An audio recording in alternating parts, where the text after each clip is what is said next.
Where we're going to start right now is like the main lifeguard tower that is at the beach. We have cleansed this tower for other survivors to come over here to safety because they have been trapped in another beach hut at the end of the beach. And together with Cinemoy, who is a lifeguard that is like the leader of the bunch, we are now settling this up as a safe hub for the survivors over there.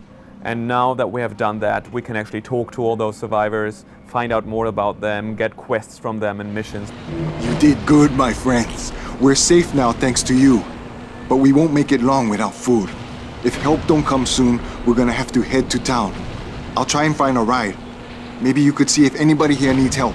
So this is Cinemoy, that is the lifeguard that actually we have been talking about right now, that has pretty much saved us when we were back in the hotel. And from this point on, we could go everywhere pretty much because this is open world environment, so we can actually walk around here, go over there, take down the road at the beach, go up to the hotel, or just go up to the lighthouse where we do want to go at this stage. So for that reason, I'm right now going to talk to Dominic, and that is an NPC that is trying to repair the antenna on the roof of this tower. This is hopeless! I'm going to use a workbench and I'm going to repair my baseball bat. But downstairs here, there is like way more stuff to do. There's a doctor trying to build up kind of a hospital here and searching for stuff. There's Hank here who's trying to repair the car that we could then use if we help him with that mission. And some other survivors in here that we could talk to. So on this way, of course, I'm going to meet zombies that's going to be attacking me. And I have the possibilities to actually fight against them in melee combat using my knife. It's a short-range weapon, so other weapons are going to have a higher range. For example, the baseball bat is more useful when it comes to range attacks. I'm going to have the kick to actually get some distance between me and the zombies.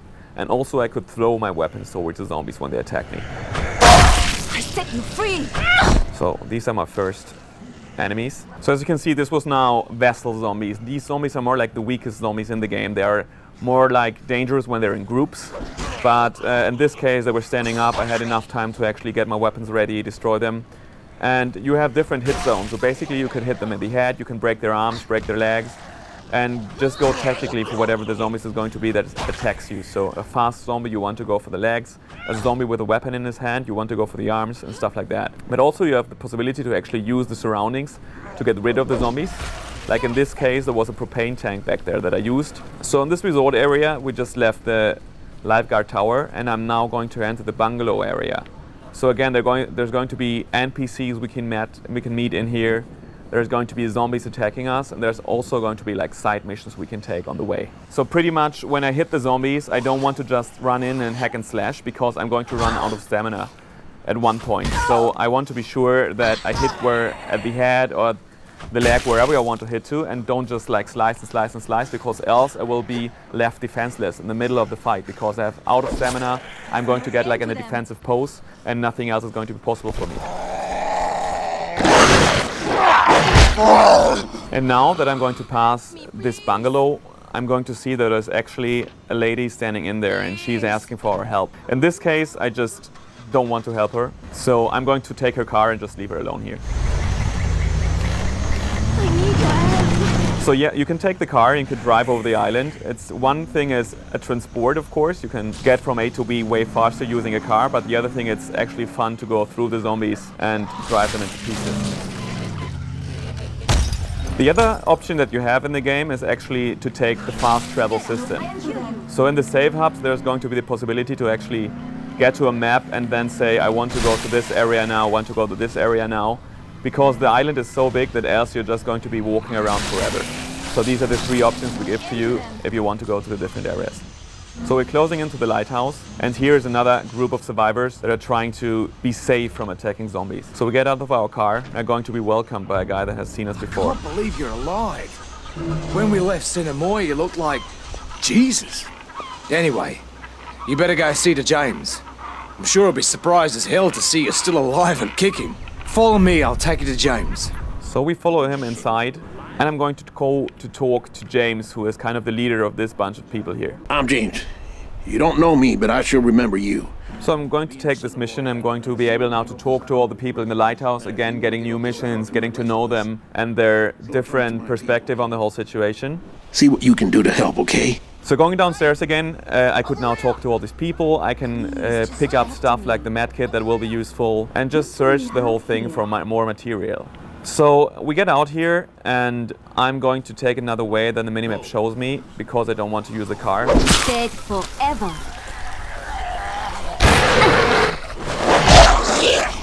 So as you can see here, some people actually try to spell help us with suitcases and crates.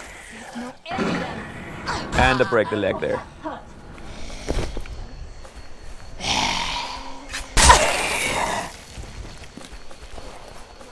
And off goes the head. So now what you can see here is the infected zombies. They're way faster, way more aggressive. And instead of just stumbling towards us like these vessel zombies, they're going to be really a pain in the ass when they attack you. So whenever you get into a group of zombies, pick your first target wisely, because if you just pick the vessel zombie, the other zombies, if they are like too infected, are just going to plain destroy you. You hear her voice from time to time with a one-liner. What we want to do in the game right now is that in the beginning of the game she's going to be like more afraid, she's going to be like a little anxious, and later on when she has killed like 100 zombies, she's going to be like way toughened up and she's going to be way cooler when the zombies attack. And that you will hear from her reactions when she has more skills, she has adapted new possibilities. She's going to be way tougher. So we're closing in onto her goal. What we want to do with the game here is that we show the beauty of the island that has turned bad. And so this is one of the best places to actually show that you would still think about, oh, this is a nice place to actually go on holiday and to relax for a couple of days. But at the same time, you're going to be constantly attacked by zombies and people trying to eat your brain. Here you can see that the island was once beautiful and really like a place where you might like to go with your girlfriend or whatever and just like say like, whoo, nice and quiet here. Another way what I can do is like if there are like 5 or 6 zombies attacking me, I can go into my special skill and just slash through them. And that skill, she is kind of in rage mode and she's going to attack violently and cutting down everything that is on her way. So in here you see like a big vessel zombie and that's like a mini boss right now here. If he's going to hit me, then I'm not going to stay on my feet. So you have to be careful while attacking him. In the background of the game, what is actually happening, there's a storm coming to the island. So now that we're going to swap on the city, you are going to see the sky is darker, there might be rain coming down. And so everything is going to be more destroyed because it's later on in the process of the story. So Moresby is kind of the capital of the island. It's like the biggest town there, and like all the real Banoi people live there. And so the vibe of this whole thing is not like tourists anymore. It's not going to be all people in bikinis and bathing trunks and stuff like that. So it's more going to be like the real Banoians. So you can hear the bells while this cutscene is running, and this is pretty much a problem of the people that are in the church, because that church is actually a safe zone. Like a nun has actually brought people over there, and those people are caught in there because this ram zombie is pretty much blocking the door and trying to get in there because he's attracted by the bells, and all the other zombies are also attracted by the bells. So our main goal here right now is going to be finish off the bells, have them quiet down, and then the people are going to be safe again. But first of all, I want to show you the town a little bit. The whole city has been way destroyed because the zombies have pretty much taken over, and everything looks completely messy. So also we have new weapons right now. The machete is a really great weapon, especially for Xiang Mei, doing massive amount of damage and cutting off limbs. Maybe go for the head, off it goes. So I'm going to make use of my rifle right now just to show you the shooting mechanics once. But of course the game is trying to get mainly into melee combat because it's more realistic, and normally as a normal visitor on the island you're not going to be able to actually use pistols and guns all of the time, primarily because they're not there. So it's going to be focusing on melee combat, but we give it the option to also go into the rifle topic. So you can see, of course, the rifles are really effective, so we really keep it down to minimum because we want you to feel like you're really in close combat with a couple of guys who's there trying to eat your brain pretty much. And this whole survival feeling is best with a melee combat. Set me free! There is another zombie that is actually really cool because you can use him in different ways. But when you get too close to him, what he's going to do is he's going to try to explode and take you down with himself.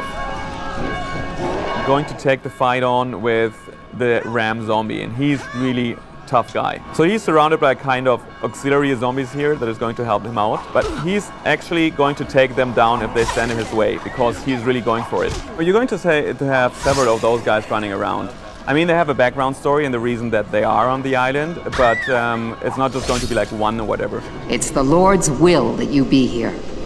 Agreed? So this is Helen, the nun that is actually taking care of this group, and she's asking us to now get rid of the zombie that is blocking the bell mechanics. Then we'll also build the sticky bomb craft, that is pretty much a knife that has C4 on it. So when you throw it towards an enemy, it is going to explode when it gets stuck in the zombie.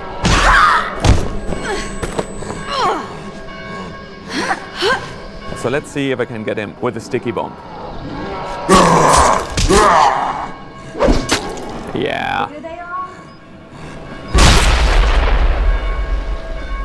So this guy shouldn't do any more hurt.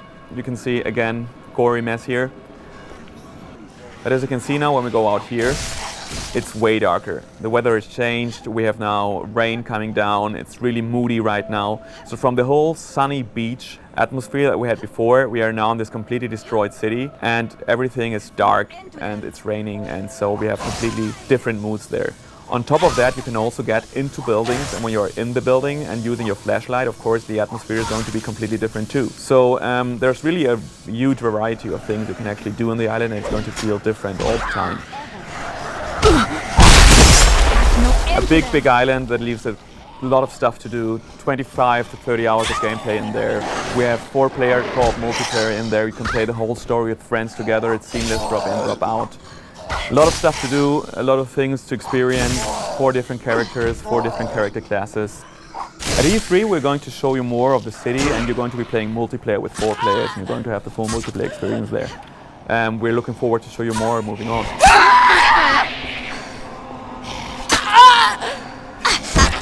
There's no end to them.